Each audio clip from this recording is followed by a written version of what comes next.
Assalamualaikum warahmatullahi wabarakatuh. Perkenalkan, nama saya Ahmad Sultan Bayaki, NIM 2110102, S1 reguler perawatan kelas 1B. Saya di sini akan membuat video pembelajaran tentang karbohidrat.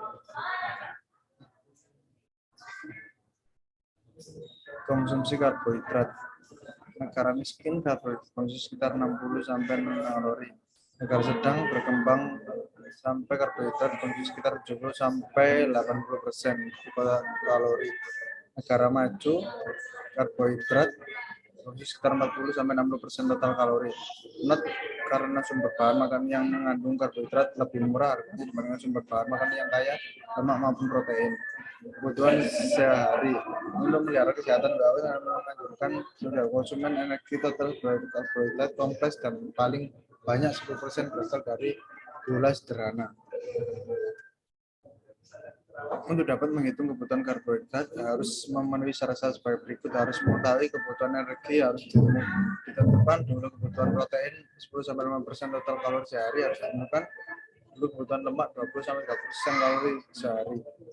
Sumber-sumber karbohidrat padian atau serealia, ubi-ubian, kacang-kacangan kering, gula serta hasil olahannya.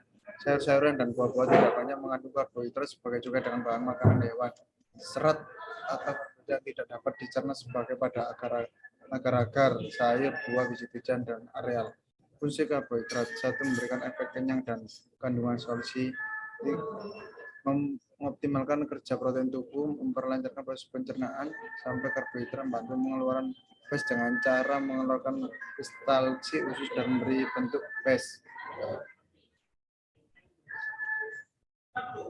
Monosakarida, gula sederhana glukosa, disebut dextrorasa atau gula anggur, terdapat pada buah atau sayuran, sirup jagung, dan tebu. Di dalam tebu, glukosa dapat dihasil akhir pencernaan amilum, sukrosa, maltosa, dan laktosa. Teks kadar glukosa tubuh, kadar gula darah, KDS gula darah sewaktu, 2 BPD gula darah puasa, 3 GD2PP, 4 ABA1C. GDS gula darah sewaktu, dilakukan kerja saja secara acak sepanjang hari. Kriteria kadar gula, hasil tes GDS normal di bawah 200 gram, diabetes di atas 200 gram. GDS lanjut namun tidak dapat di dalam darah, berubah sepanjang waktu, misalnya sebelum dan sesudah makan dan berbeda. Kisaran normal kadar gula darah tiap hari waktunya setelah tidak akan makan selama 8 jam puasa kurang dari 100 gram. GDP gula darah puasa, tes gula darah dilakukan setelah puasa dalam tidak 8 jam, diperoleh konsul air putih. Tujuannya untuk mengetahui kadar gula normal tidak, apakah mengalami prediabetes, diabetes.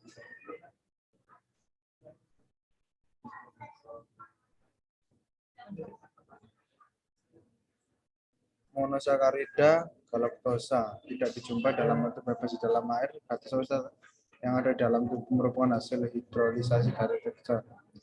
Sikat disakarida, sukrosa, gula yang sering digunakan sehari-hari, gula meja, gula basis, gula infant. Ini 2 molekul monosakarida, 1 molekul glukosa, dan 1 molekul fruktosa. Disakarida laktosa disebut gula susu, hanya terdapat pada susu sapi 4-5%, nasi 4-7%, punya 2 molekul monosakarida, 1 molekul glukosa, dan 1 molekul beta-gluktosa.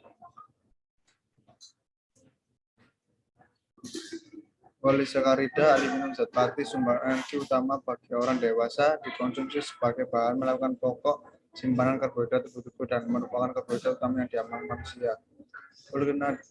Dextrin, produk antara pada pencernaan pati atau dibantu melalui hidrolisasi pati. Dextrin merupakan sumber utama karbohidrat dalam makanan lewat pipa tube feeding. Polisakarida solusa, polisakarida non pati serat dikelola sebagai 2, yaitu yang tidak dapat larut dan dapat larut dalam air. serta tidak larut, selusa, hamzuna, dan biru serta larut air sampai pegung, mukilas, gulukan, dan alkal. Solusi lanjutan fungsi serat mencegah jantung koroner, mencegah jantung pada usus besar, mencegah penyakit DM, mencegah penyakit divaskulasi, mencegah obsitasi. Solusi jantung koroner sebenarnya sebagai penyebab terjadinya atenosis berkaitan timbulnya penyakit jantung koroner. Produk air tidak metabolisme kolesterol adalah asam empedu. Serat yang berasal dari makanan setelah sampai di larutan pencernaan akan mengubah asam empedu. Solusi jam pada usus besar. Jam pada usus besar disebabkan oleh musibah benda-benda asing, dan usus besar benda asing tersebut akan diubah sifatnya menjadi korinogenik. Adanya zat dan usus serta pada lingkungan terganggu sehingga aktivitas mikroba tersebut berkurang. Solusi divertikular, konsumen serat yang cukup dan menghasilkan fase yang lembut sehingga konsumen otot rendah fase dapat digunakan dengan lancar. Apabila konsumen serat digunakan maka volume fase akan kecil akan belajar hingga untuk membangun butuhnya konsumen otot yang besar. Serat melanjutkan divertikular yaitu melanjutkan bagian luar usus sebelumnya bisa yang kadang-kadang serta pendapat dapat menyebabkan adalah kelainan yang terjadi pada ususnya besar.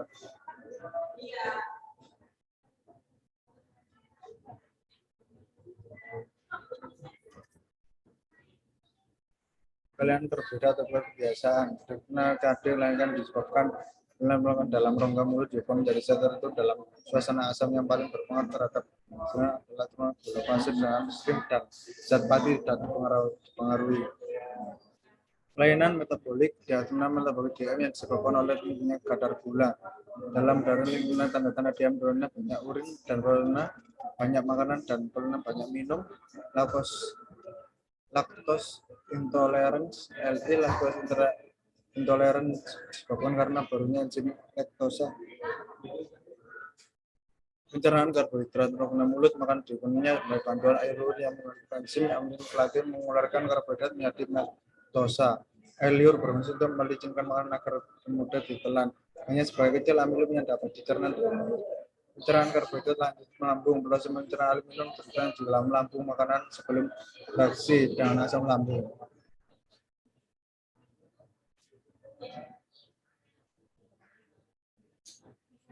Metabolisme karbohidrat, glikolisis, metabolisme reaksi Johnson dengan transfer elektron.